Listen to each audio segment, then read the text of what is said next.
All right, welcome everyone to Poeming Prairies. Just a quick reminder as we get started here, please use the Q&A box on the right side of the screen for all your questions. The chat function can be used for all other comments.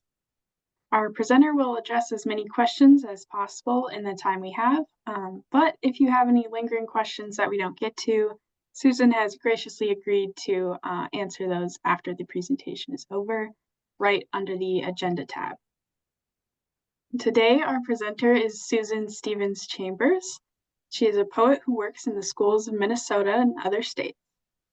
She's also worked as a lawyer for the past 49 years and serves as the president of the Many Rivers chapter of the Prairie Enthusiasts. Her book of poetry, Good Thunder, Blue Earth, is published by River Place Press and is available for purchase. So if you're interested in that, you can contact Susan via the email address that can be found in her speaker bio on Whova. With her intro out of the way, I will pass things off to Susan. Well, thank you very much. I'm going to share my screen.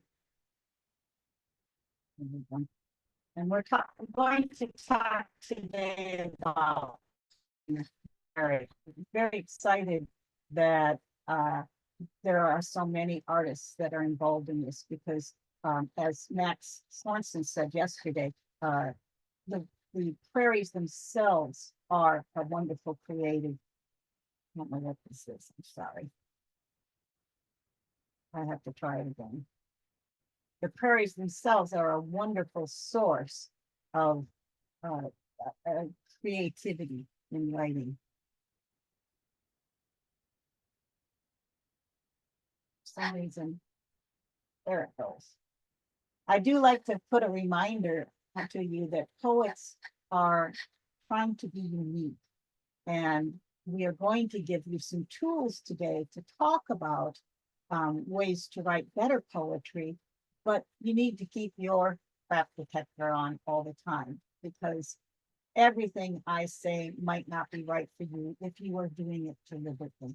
Now, you may say, well, I'm not a poet, but I disagree. Everyone is a poet. Poetry is one of those emotional responses to what is around us. And everybody has a time period where they are going to write a poem. And I'm going to maybe help you with some tools so that you can write the best poem that is possible. And so I can't teach you how to write, but I can be there to talk about how we do it, how you do it and make it as good as possible. That's very similar to being in the prairie.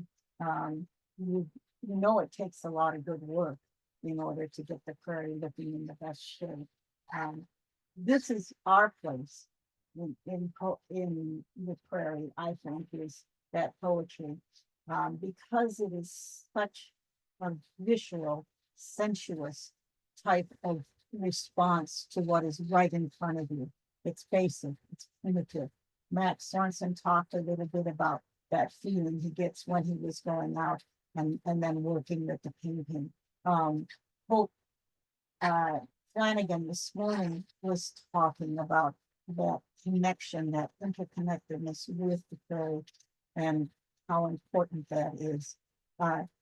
It's different than writing a novel or other types of essays. And one of the reasons for that is because it is immediate. It tends to be much shorter. And when people tell me, oh, I'm not sure I really like poetry, I tell them, you just haven't discovered the type of poetry that you like. There are as many different types of poetry as there are types of music. And if you've been listening to classical and just not been turned on by it, maybe you need to find that hip hop poem or that jazzy poem or some other folk song type poem.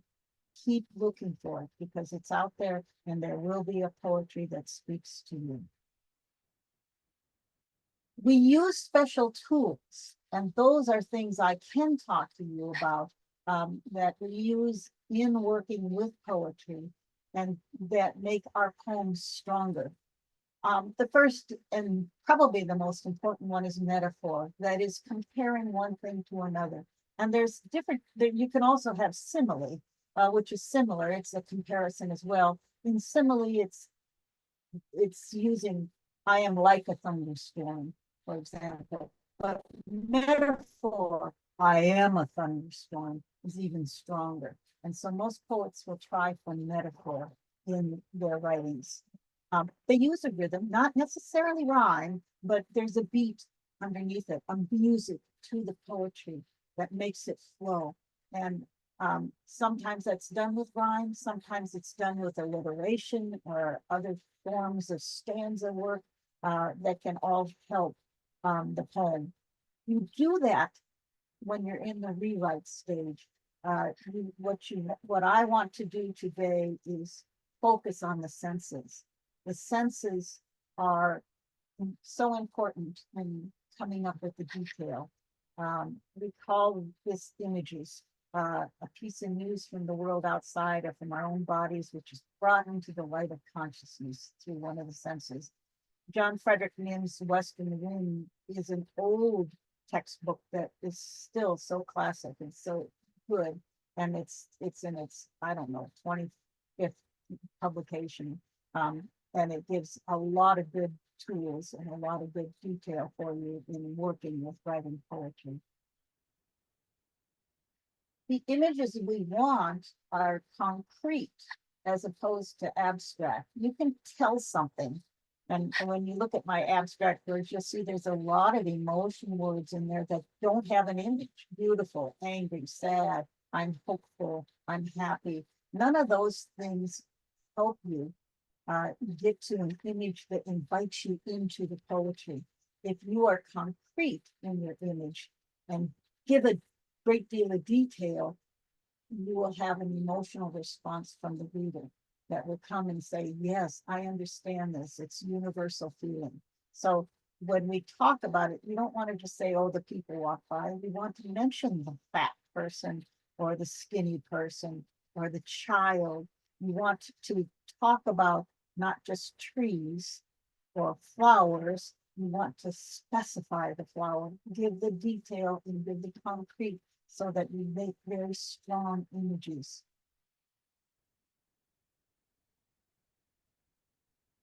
You need to really develop your poetic sense by reading others, listening to others, writing on a regular basis. William Stafford would write every day, and he would write the first thing that occurred to him. So if he was sitting in a dark room in front of his desk and the only thing in front of him was his hand, he would write about his hand.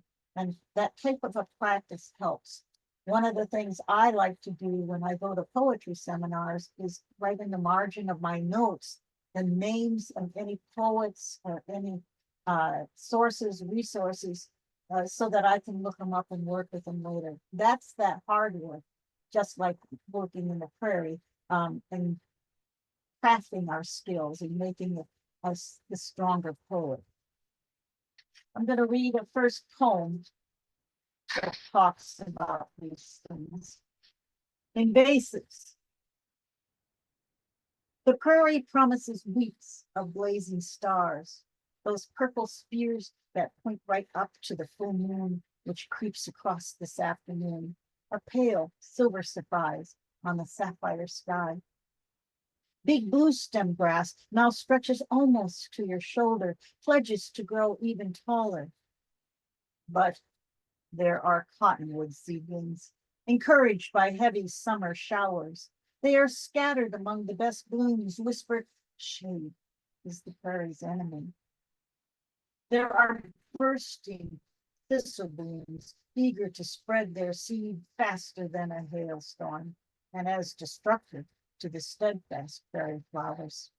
You move the acres armed only with a trimmer. Like David facing Goliath, you show no fear. You brush by head-high compass plants just coming into bloom. You nod to gray coneflowers, your floppy hat fanning your face. The heat is visible in waves across the forms. You pause to take the deep drink from your ice jug of water. All around the field, bluebirds call. A wren chastises you for your approach. Behind, half the prairie is freed from those non-native freeloaders who would like to overwhelm this piece of heaven. As you raise your tool, begin to move steadily forward, the other half calls out your name. Now you'll note in this that not only am I showing images, but I'm showing the senses. There's heat in this, the feeling. There's a smell that comes up. There is the visual of the flowers. There's many different senses, and the more senses you can get into that concrete images, those details, the stronger the poem will be. Now, Natalie Goldberg tells us a good way to start writing, and that is to start, to just don't worry about where it's going, to eliminate the editor in your mind and let your mind go wild. So her rules are when we start writing is just keep your hand moving, lose control, be specific, using those detail words. Don't think about, oh, where do I go next? Just write. And don't worry about the punctuation, the spelling, the grammar, or how it looks on the page. You can deal with those later. This is for the inspiration. Give yourself permission to write the worst doggerel you've ever written. That's perfectly fine. But then when you're writing, if you feel an energy and an excitement coming in there, go into that. Some people will say, as let their editor go, oh, well, I can't write about that. That's, they censor themselves. But going for the juggler will give you a much stronger tone. So Natalie Goldberg would say, just write and don't worry about where the poem is going. Let the poem tell you where it's going. Much like a prayer. The other thing that we want to do is try to say things in a new and unique way. Don't be the Hallmark card. Don't be the hymn from Sunday services. Don't use words in ways they've been used before. Be adventurous. Home, the prairie, is probably not something you've heard as a term before, but that's a way of avoiding the tripe. Surprise your reader by using words in a new and unique way. Find a way to say something that isn't the golden sunset. The golden sunset is so trite and so has been used. We want to approach things with a new eye. Sometimes that can be, you just try to approach the big themes in a poem sideways. And that's, don't go into a poem saying, I'm going to write the best prairie poem I've ever written. Instead, look at what's in front of you. And that is how I got to the second poem.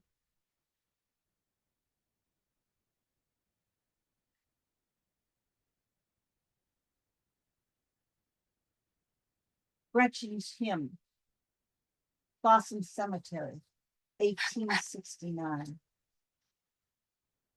I have left my seed on the top of this windy hill.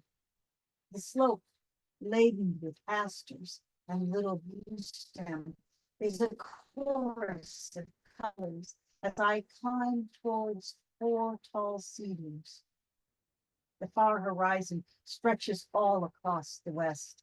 One small creek 2 miles out is outlined by dark cottonwoods, like the line of mourners trailing from our prairie town to the lane below.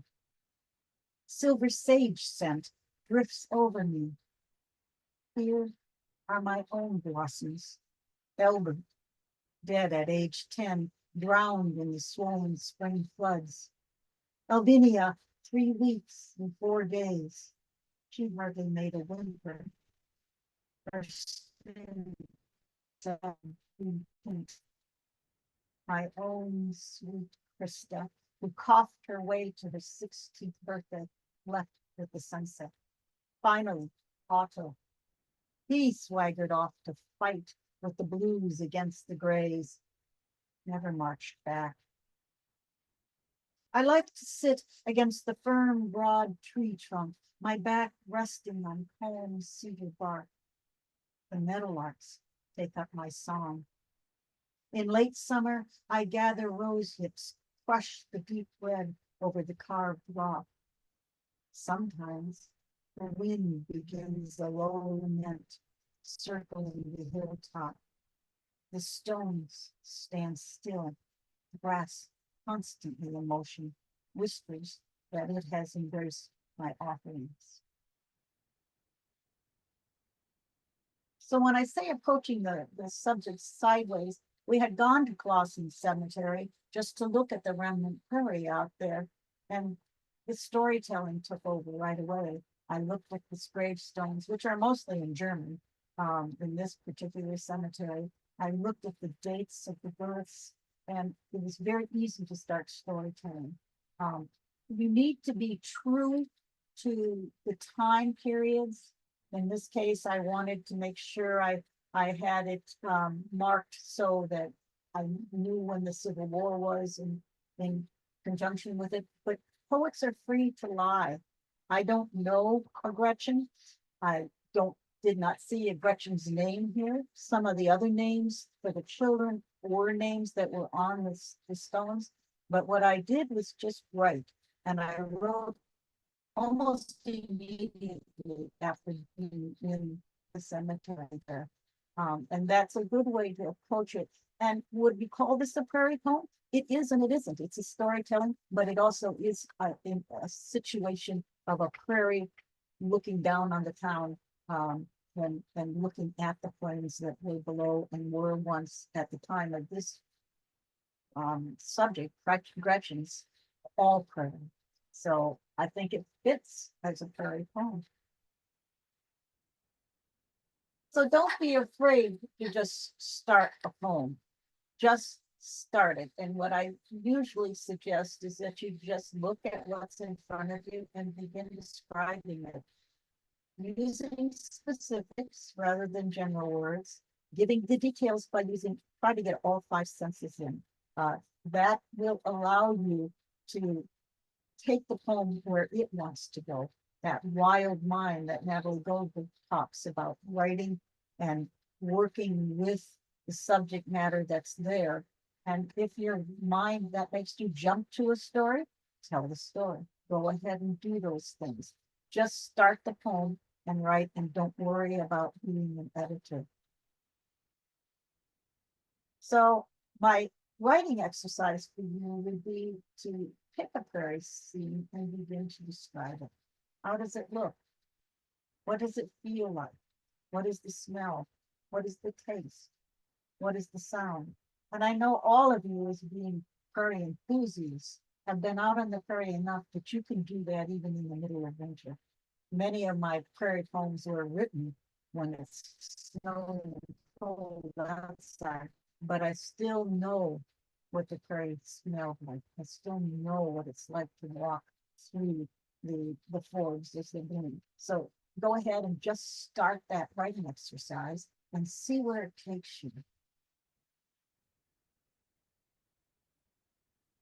And don't be afraid to be contemporary or to use humor in your poetry, modern language. You still need to do all the things, the using the senses. You still need the details, the concrete images, but you can have fun with some of these things. And that's leads me to this last fairy poem.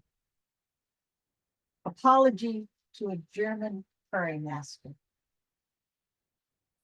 I forgot to connect you to the internet before lunch for your chat with other cultivators. Up here, 200 miles away from our cozy den, at this writing retreat, I can link you. You do not speak computer. Depend on my technical knowledge and memory. Forgive my lapse. I hope you miss me a little today. Pray you do not let a trickle of annoyance about my absent-mindedness shade your morning. I imagine you singing a German folk song as you lather your face, begin a patient scrape against last night's bristle. I do not speak to your tongue, but love to listen to the curlicues of your first language. I dream of you walking, clean shaven, silhouetted against the blue sky as you move across the prairie you personally nurture. Do you think in German as you wave between tall compass plants and the first purple blooms of blazing stars? I worship the grassland you have created, but I rely on you to translate. In way of contrition for my forgetfulness, let me discover common words to share with you when I return. I will describe how phrases repeated across this day we are dividing. I will show you how poets construct passages over language differences. Excitement sometimes makes us neglect promises. I hope you can sense from where you toil how our poems robustly grow among these poets, how we burst into blossom, just like your well-tended prairie.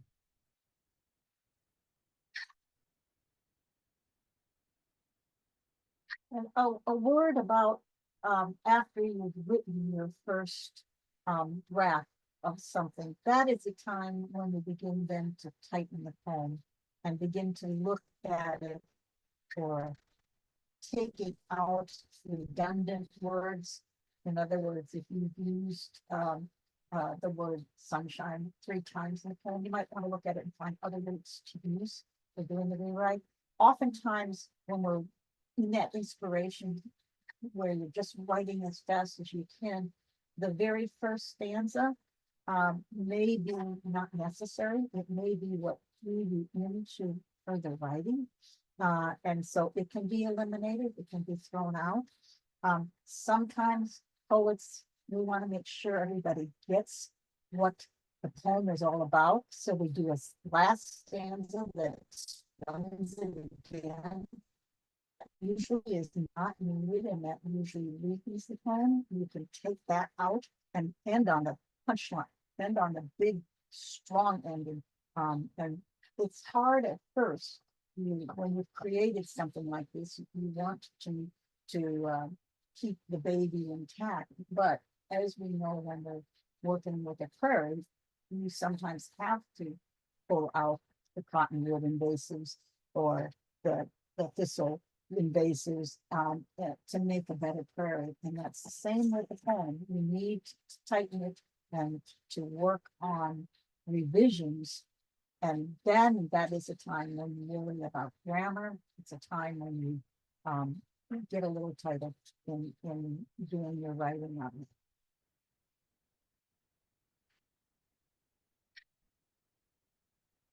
And again, Natalie Goldberg makes the recommendation of going for the jugular. So don't be afraid of expressing sadness, nostalgia, or loneliness, but don't do it by telling. What you want to do is show it, whether it's a moon or water dripping down. Write that into there. Sometimes that can be done by understatement. I think the Gretchen in the cemetery poem is so matter of fact, the voice in there, that it brings out the sadness of being on top of that prairie and looking down and remembering our children. Write it into that. There's power in those words when we don't hold back. And again, using that specific detail and the 5 senses to launch those ideas will be so helpful in creating a very strong poem. So as you're writing, and we don't have time to do writing now, but I hope you sit down maybe in the break we have before or over the dinner time. So think about a prairie you're intimately familiar with, and think about maybe just one aspect of it. Today, our student who was talking to us about the St. Olaf's research project that she'd been involved in talked about that red-winged blackbird that kept visiting her. And I thought, oh, there's a poem there. What a wonderful thing. It's her poem, it's her experience. And she would need to do the writing on that. to really make their own. But think about one aspect of the prairie, and then begin to address it. And don't worry about making commentary on the events, just describe what's happening. Make it immediate. Don't put it into past tense. Make it happen right now, even though it's the middle of winter, the snow is going down. Make it bring us to that 90-degree day in July and just begin describing what it feels like, what it tastes like, what it smells like. And if you can get those things in, a taste is sort of an unusual one that doesn't always get used in describing the prairie, but get those senses in as much as you can. And if you will be surprised, your mind will take you in directions you never expected, and go with them right into that, and see what you can do. That's your writing exercise that to take home with you. And I think what I'd like to do is open it up to some questions.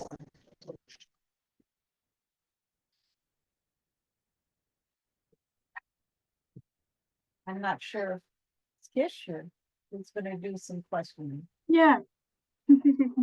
Sorry, had a little lag there. Yes. So everyone, if you do have questions, go ahead and pop those in the Q&A section, and then we will relay those to Susan. But we'll start out with one here. Could you talk a little bit more about kind of your writing process? Do you have a daily writing practice? Um, I, I had a full-time career in other places, so I have depended upon writing retreats to do a lot of writing. We do a winter one and a summer one, and over those weekends where you're immersed from Thursday to Sunday in poetry, I usually write somewhere between 12 and 18 poems. Um, then my daughter and I, who my daughter is also a poet, decided to challenge each other to a poem a day. And we did that for over a year. And what we did is we put a notebook out in the kitchen and we gave each other assignments. And again, we followed the Natalie Goldberg things of giving ourselves permission to write the worst junk we've written. It was more important to write. And we wrote every day. And a lot of the stuff that came out of that was junk. and not very good. But boy, we got some really good poems out of it as well. And we didn't stop at the end of the first year. We kept going for another half year or so. And what I have found since that time is I write much faster now. And I don't worry about where the poem is going. So when we're in these writing retreats and somebody says, write about a snowstorm, I just start writing. I use my senses. I go and I don't worry about where it's going to go. And I often end up with a very strong poem by doing that. I am a rewriter as well. And so I like to get them off of my little yellow pad, which I'm a firm believer in writing on the old yellow pad before it goes on the computer, although I do occasionally compose on a computer as well. But then I get it on and I play a lot with how it looks on the page, what stanzas should be there, and how I want to do it. The other thing I do, which encourages me to keep looking at the poems and rewriting and working with them, is I do some contesting.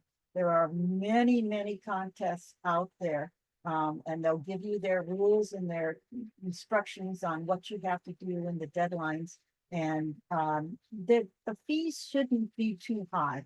You want to avoid what we call vanity press. Vanity press is something where they publish everything, whatever you do. World of Poetry was a notorious one, and there's other ones that are like that, where they say, we're going to publish you, but you got to buy the book and it's $125. That's crazy. Most of the contests I enter have a $5 to $25 fee, and they give cash awards or publication as something. And so that's a part of my writing process, because there's a discipline in getting out there and meeting those rules and working it out and submitting it and um, seeing what happens. And sometimes it takes 6 months or a year before you learn the results of that. So you have to keep good track of where your poems are at and what's happening. So interesting to hear about your process, especially thinking about how your day job is being a lawyer.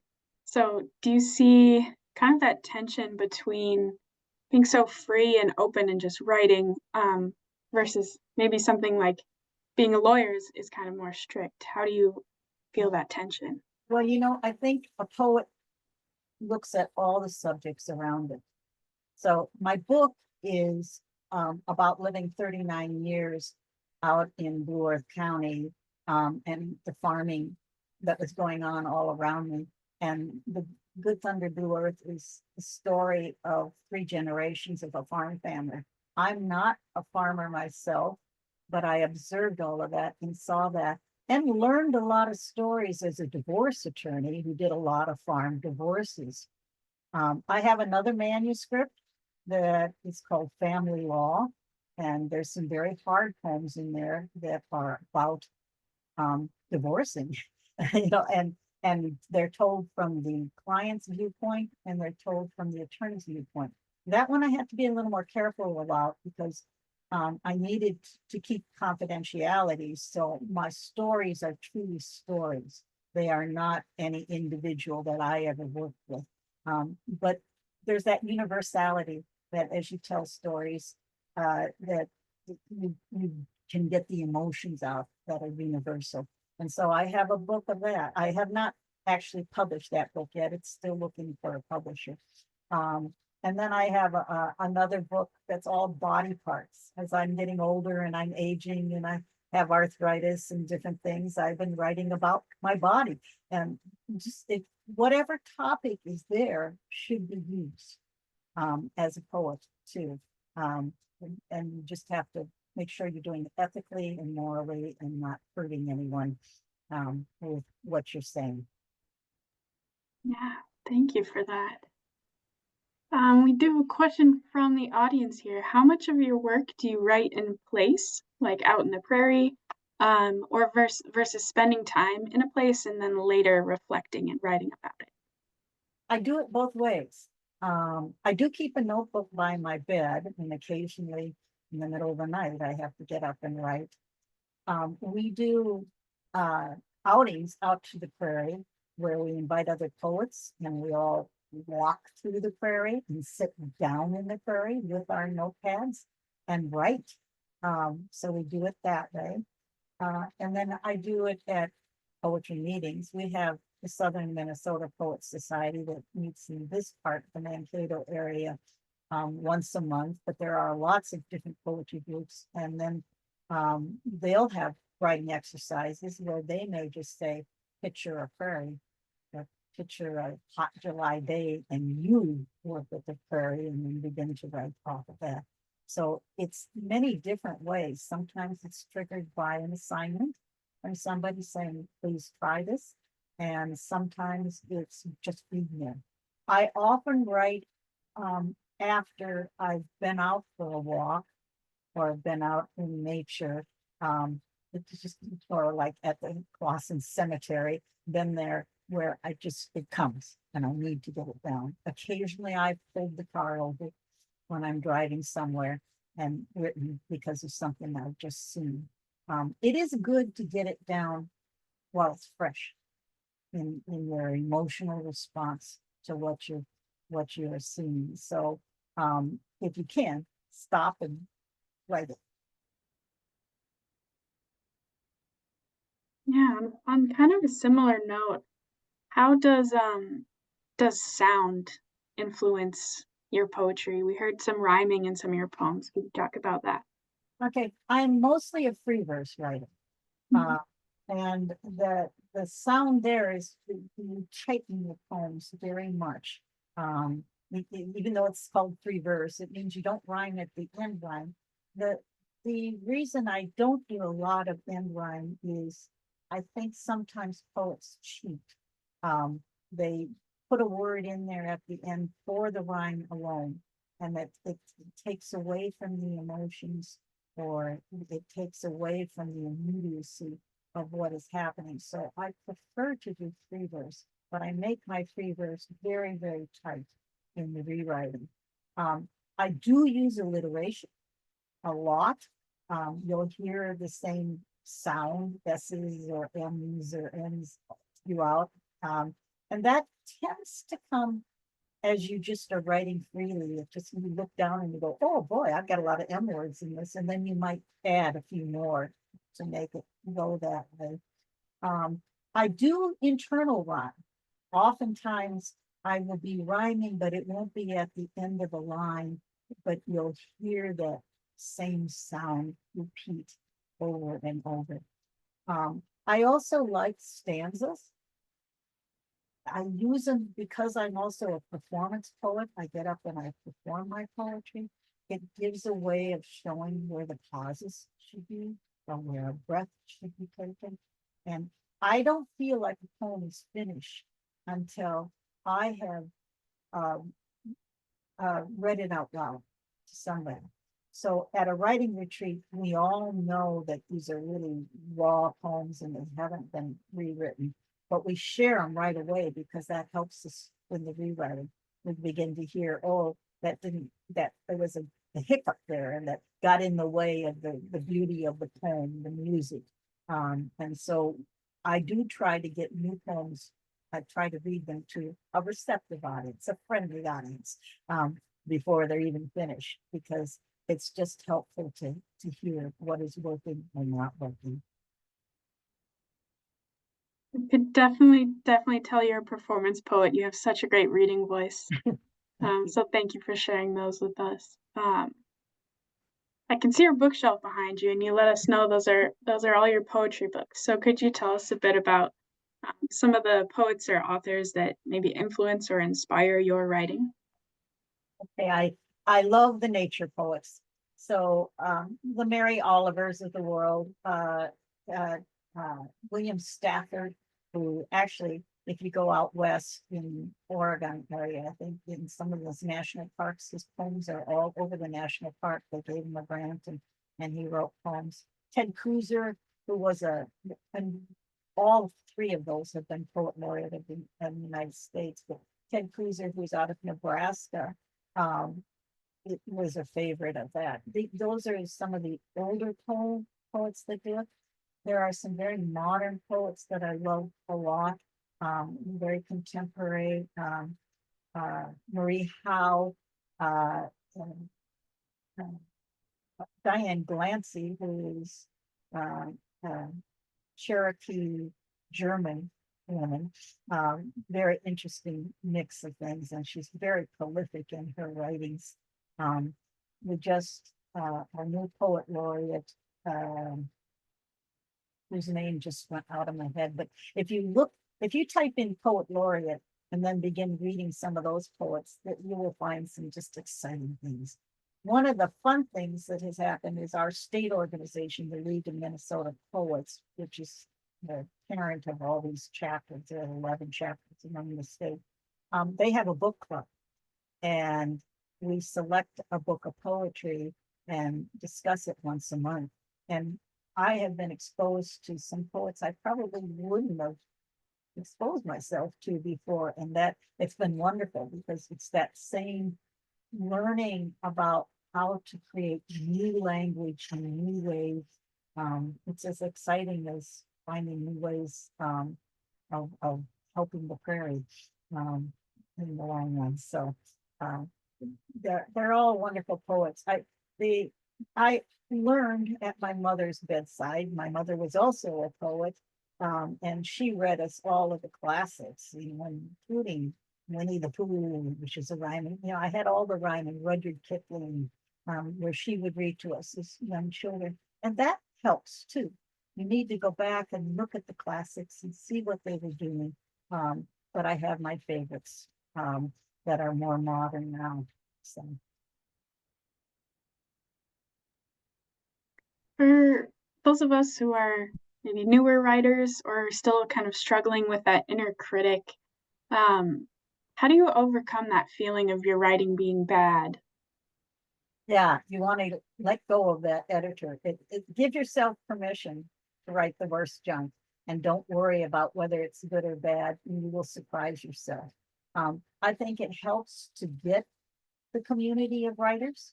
So finding a local poetry group or going to open mics and listening to other poets will, what I find a lot of times is people who will come to the first meetings and they'll be too shy to talk. And then they'll listen to the other poetry and they'll go, oh, I could do this too. And the next thing you know, they're sharing. And once you share, I think it's much easier to just keep writing. So keep that notebook close to you, write down, even if it's not a complete poem, you just write it out and you will find that you'll get more and more confidence in your abilities by just practicing and being around a community of poets. And I considered all of the prairie enthusiast people um, have that ability of writing a poem, a good poem, because of what they're exposed to. And, and I'm gonna, if there's not too many more questions, I'm gonna read a poem of my husband's. Um, Henry Panovich is my husband, and he uh, probably wasn't writing a lot of poetry when I first met him. He'd written through the years, but he hadn't been doing much. He's an award-winning poet now because he keeps writing. So this was one of his poems. After two prairie storms, our tense bodies reflect personal lightning. Thunder stumbles east over the prairie. Raindrops sleep on the ground. The earth slowly exhales. We move closer to each other. Cloud windows open. Warm sunshine smiles. Monarchs cluster. Drink at purple blazing star bar. A pair of sandhill cranes chatter as they circle towards the river. Hungry bumblebee crowbars into blue bottle gentian flower. Squared stem cup plant holds shimmering water. Reed glass hangs. A meadowlark creams, dries on a tall compass stalk. Clean wind combs big blue stem grasses. Like a new bride and groom who kiss, they have no need for words. That's a good example of that understatement. It also has another good example. This voice is very different than my voice. There's similarities in the concrete details and giving specific images to the flowers and that type of thing, but it's a unique voice. And finding your unique voice is important in this whole process. So one more example. And I do have another poem if there's no other questions, but are there questions? Are there other questions? We do have someone that I think took one of your prompts and Ah, wrote a little poem. We could read that out. yes. This is from attendee John Arthur. Gray catkins of aspen buds start poetic thoughts of fuzzy thinking. Barn swallow swoops by, gray catbird calls goldfinches chitter, and distract poet house wren's bubbly calls adds more distraction. Stop the poetry, enjoy the show. Ah, see, and he surprised himself at the end. That's a good, strong ending without Yeah. needing any more explanation. Um, so see, folks, you can all do it. And so I'm going to do one last poem um, that it's more about woodland than it is about the prairie because it's where I was living at the time. Um, and this one has been published and is um, in a couple of different anthologies. Magic, morels, and mounds. Wild asparagus waves. The morels are out. We dance on new grass, out-talk the birds planning our trek. You, who are almost 7, thrill at expeditions to our woods. From our depth, the river calls us down. Between our house and water is a flat magic level. We raise a song of mushrooms. Morels, I tell you, are unique brain material, folded layers of gray.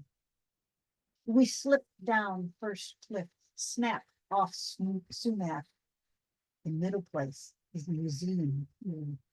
Last fall's leaves sandpaper against our ankles in patterns of sound. Each kick knocks the wood smell loose. You lower your voice, as if the mottled canopy above us would be shocked at loud. We search near elms, as I have counseled. They are reluctant to yield luxury. They test us with ordeal, gnats, and ticks. I am slower than you. I rasp against thorns while you dart a tiny warbler unhindered by barriers. You brush from shade to sun to shade again, your skin the color of the sunset.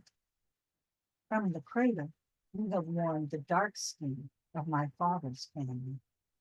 When I was young, I thought Grandma Indian, hair still a black sheen between silver strands. She had a sharp beauty. She slapped me when I asked what tribe we came from, her rigid Baptist rites refusing to allow races to mix.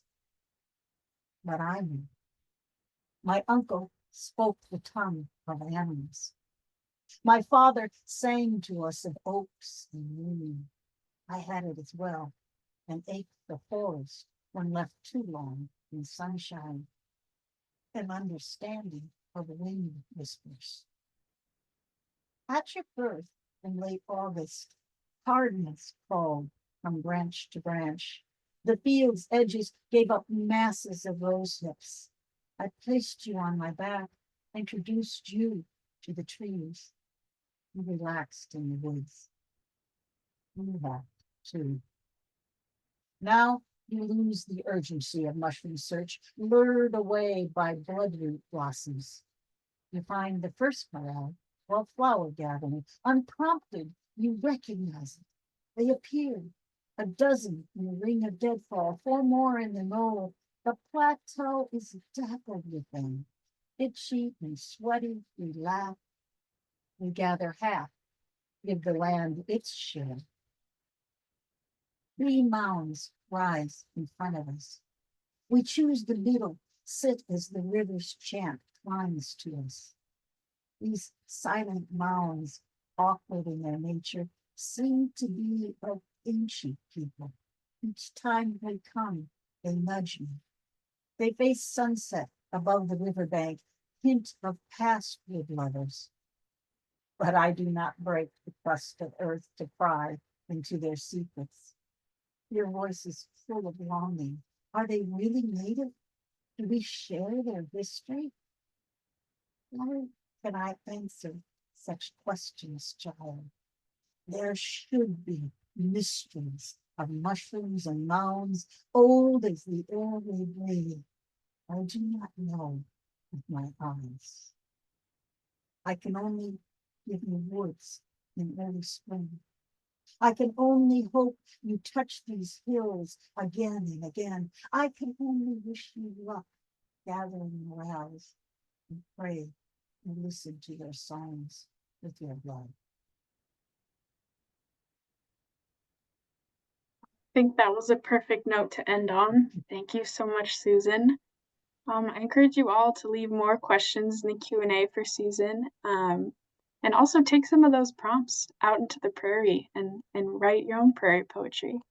As she showed us today, anybody can do it. So, and share them with me, please. yes. Yes, Susan's contact information is in her bio on Whova, so feel free to reach out to her via email there. Thank you everybody for attending. We'll wrap up here, and our next sessions are at 5 p.m. So those are the chapter beverage chats if you wanted to connect with your local chapter. And then tonight at 6:30, we'll be able to hear even more prairie poetry from Athena Kildegard. So hope to see you all there. Thank you.